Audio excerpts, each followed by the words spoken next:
The phrase hand trap is the unofficial way of describing an effect monster that can use its effect from your hand during your opponent's turn, or at least that's how I'm classifying it. And in modern Yu-Gi-Oh, some of the best disruption cards are hand traps. Max C obviously being the number one, which is currently limited, hopefully banned pretty soon here.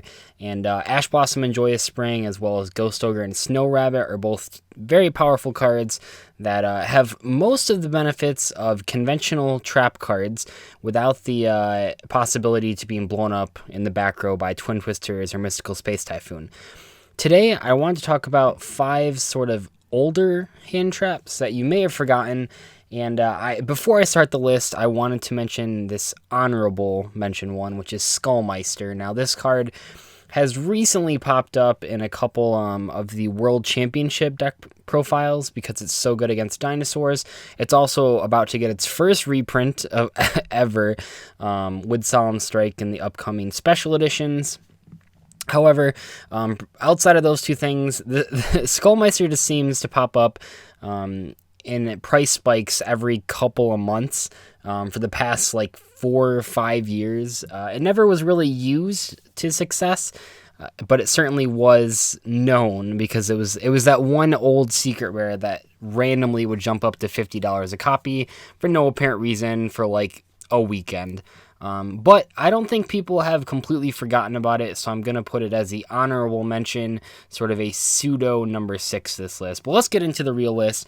Coming in at number 5, we have Rose Archer. Now, you might not know what this card does, but it's essentially a trap stun for a single trap if you control a plant monster.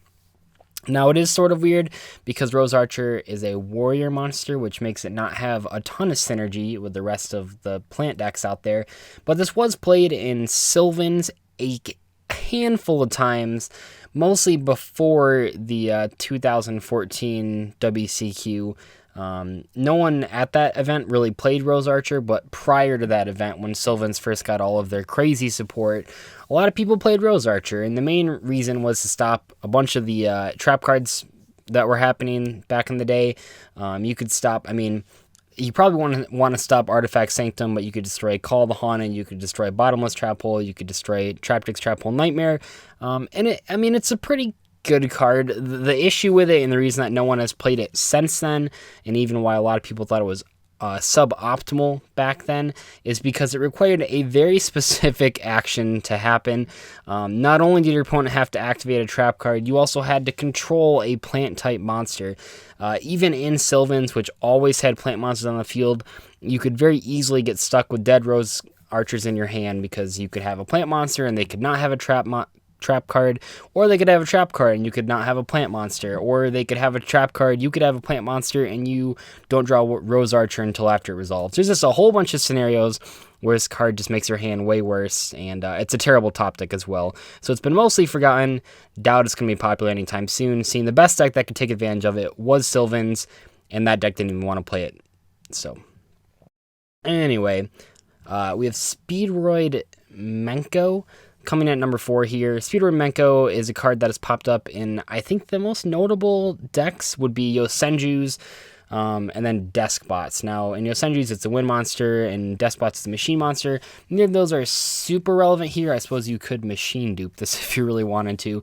But basically, when your opponent's monster declares a direct attack while this card is in your hand, special summon this card from your hand attack position, and if you do, change all face of monsters your opponent controls to defense position. This is sort of like a hand trap mirror force, almost. Now, it doesn't destroy the cards, which makes it kind of weak, but it does switch them all to defense, and while this might not seem super useful nowadays because we have Link monsters, which can't be switched to defense, back when people were teching this into a couple different decks, it certainly was relevant. In Yosenju specifically, you could follow this up with a whole bunch of normal summons and then overlay into Lightning Chidori because it was a wind monster. Despots, you could do some machine stuff. You could machine dupe it to get 2 level 4s on the board, although usually in Despots you want to save your machine dupes. But it was good. It was decent. It was played in a couple decks besides those. A variety of rogue strategies played this. It wasn't overpowered by any means, but a level 4 monster that basically negated the battle phase, that had a little bit more utility than like Battle Fader, was useful in a couple strategies. Number 3 is Gemini Imps. Now this card popped up couple different times. The main one being, and maybe you guys don't remember this, but when the Dark World structure deck originally came out, which I know at this point is like a decade ago. Well, not a decade ago. It's like 5 years ago.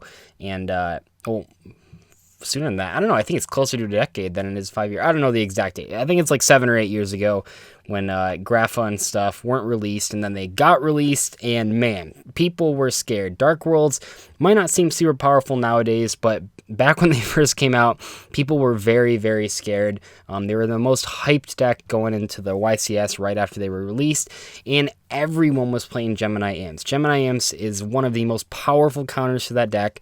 When your opponent activates a spell card, trap card, or monster effect, so when they do anything that makes you discard a card when it resolves, you can pitch Gemini Imps to not only negate the activation as a 1-for-1 trade, but also get a free +1 by drawing a card. That's just ridiculous. This card, I don't think it's popped up any other times. There aren't a lot of decks that really make you discard things. Even wind-ups, which made you send your whole hand to the graveyard. Wind-up Hunter sent cards. It didn't discard them, so you couldn't imp it. But this card's cool, and it's sort of the fun fact, I guess, a trivia thing here is that this is the two imps in the delinquent duo picture all grown up. I don't know if that matters to you, but it's a fun trivia fact. Impress your bar friends with that. Anyway, though, there aren't a lot of decks that discard cards from hands anymore. Yes, there were some weird applications like Confiscation, I suppose, and a lot of other traditional format stuff, but this was pretty much only played in the competitive scene as a counter to Dark Worlds, and in that regard, it was very, very popular and pretty much impossible to deal with. There was no good way, especially back then, to deal with this card. If you were playing Dark Worlds, you just kind of had to accept the loss. Number 2 is one of my all-time favorite cards, and that is Gorz, the Emissary of Darkness. Man, when this card came out, it was very feared. Pretty much instantly limited, and because when this card came out, you got to remember, there wasn't a lot of spot removal back then, and this card was definitely really fearful. There weren't a lot of ways to come back from board wipes, especially on your opponent's turn if they blew up your whole field with like a Dark Armed Dragon effect or a Dark Hole or anything. But Gorz came in clutch. Opponent attacked directly. Not only do you get a 2,700 body, you also get a body equal to the damage you took. You guys probably don't even know, but I mean, it was a serious thing back in the day where you had to make sure you attacked in the order from least amount of attack to most amount of attack, because if you attacked with the one with the most amount of attack first, your opponent would drop a Gorz, they'd have a huge token on the field, they'd have a Gorz on the field, you wouldn't have a great way to deal with it. And but now Gorz is at 3. 0 people are playing it, and it's kind of curious to me. I mean, I understand from like a gameplay standpoint that just having a monster that's doesn't really do anything besides put a body on the board isn't good enough. But I don't know. It's like it's weird because if you made a deck with 3 Gorz, I feel like your opponent would just have a really hard time killing you. And I don't know, it's been power crept, but this card's just so cool. I mean, outside the token effect, it also has the counter inflicting damage effect, which might not be super relevant, but it got in there sometimes. It just got in there. And Gorz is just one of those cards that in my mind will always be great, even if it's not meta relevant. It was one of the first really powerful hand traps that Yu-Gi-Oh! Saw, and it definitely made a huge impact when it came in the game, and pretty much up until the last, I don't even know, a handful of years, because it was definitely played in 2011. It was even played a little bit in 2012. It was really when Dragon Rulers were out that after that, this card just never saw play ever again. But now it's at 3, so maybe someone will do something cool with it. I don't know. Probably not me. Anyway, though, coming in at number 1, the one that I hid from the thumbnail. There's a pro tip for you. I never put the number 1 card in thumbnail. We have Tragoedia. What a great card. Once again, pretty power crept at this point, but it not only summoned a big monster, it had a level copying effect, and it had a brain control effect. 3 powerful effects that kept this card on the field and really disruptive. And man, I mean, the play back in the day is if your opponent attacked a level 4 monster, summon Tragoedia, on your turn, discard a level 4 monster, take control of theirs, and then make Tragoedia level 4 with the monster you discarded, overlay for a rank 4. That play was a huge swinging card economy. I'm pretty sure I used this card in the first deck that I ever got a top 8 regional invite with, and God, Tragoedia, once again, it's sort of like Gorz, where it's like back in the day, if you would have told people that Tragoedia and Gorz could both be at 3 and no one would be playing them, they probably wouldn't have believed you.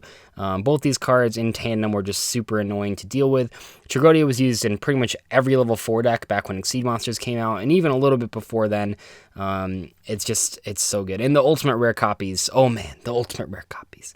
They are beautiful. Not that that matters to everyone, but it's truly gorgeous. I always wanted to pick them up when I first started the game, but I could not afford them. I was very just a poor high schooler. But anyway, yeah, Tragoedia, definitely the top of the charts here. It's probably the most forgotten because I feel like if you walk up to any newer player, they might know what Gorz is and they might know what like Skullmeister is, but they probably won't know what Tragoedia is. And when you tell them that it was once very feared and something you always had to check yourself on, because yeah, I mean if you go first and like summon card D, draw 2 cards and pass, opponent attacked into Tragoedia, it would have like a huge attack and defense, and then it could also threaten their whole board, and it was just really scary. But obviously, it's not proactive enough. Like many of the cards on this list, if not all of the cards on the list, they're just not proactive enough to be competitively relevant. Although maybe like I think of all of these cards, Gemini Imps would have the most potential to be good again if there's a deck that came out that happened to discard cards out of your hand. But anyway, that is my top 5 forgotten hand traps. Hopefully you guys enjoyed the video. If you have any others you want to add to the list, please let me know. There were a lot of hand traps that I didn't mention on here that just no one played ever. All those like C cards that were like worse versions of Max C and Flying C and Retaliating C. There's like Confronting the C and like another one as well. All those cards aren't on this list because like no one ever played them. So these one, I mean, to be forgotten, you had to be remembered at some point, I guess, which I should say at the beginning of the video, but I don't because I'm stupid. Anyway, though, I'll see you guys later. Bye.